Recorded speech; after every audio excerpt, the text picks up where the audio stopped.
there are 3 stages, in my understanding, of the financial realm. I think stage 1 is commonly described as the rat race, the matrix.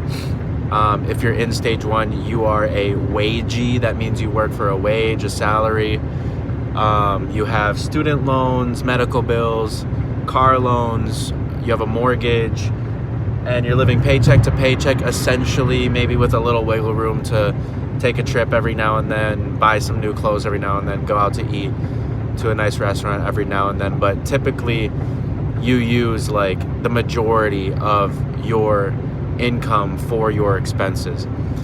That's how my parents were.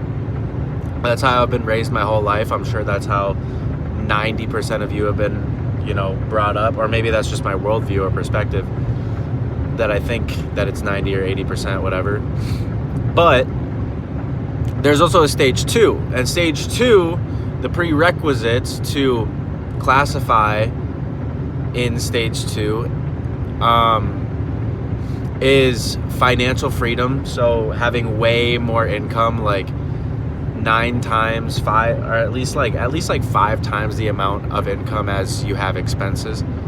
Financial freedom, location / geographical freedom. So that's being able to be wherever you want to, whether it's in your room for 6 months or in 60 different countries in 6 weeks. I don't know how that would work, but I guess it's possible, maybe. But so financial freedom, geographical freedom, and time / schedule freedom. So being able to do whatever you want whenever you want to. Like if you need to work for 3 hours, you can do that at midnight, or you could do it at 9 a.m. or you could do it at 4 p.m. So like it really doesn't matter what you do when, because you have that freedom. So I think that's stage 2.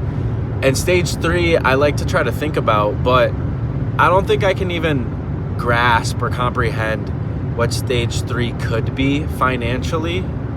Maybe that's beyond financial and it gets into just power as a whole, influence and control as a whole, and maybe it gets a little darker.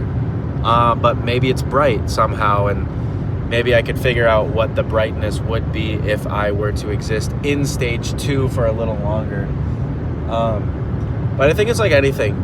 To understand and to comprehend what stage 3 could be potentially, I think you have to have enough experience and like a vast experience in stage 2 or something, like in order to conceive something conceptually.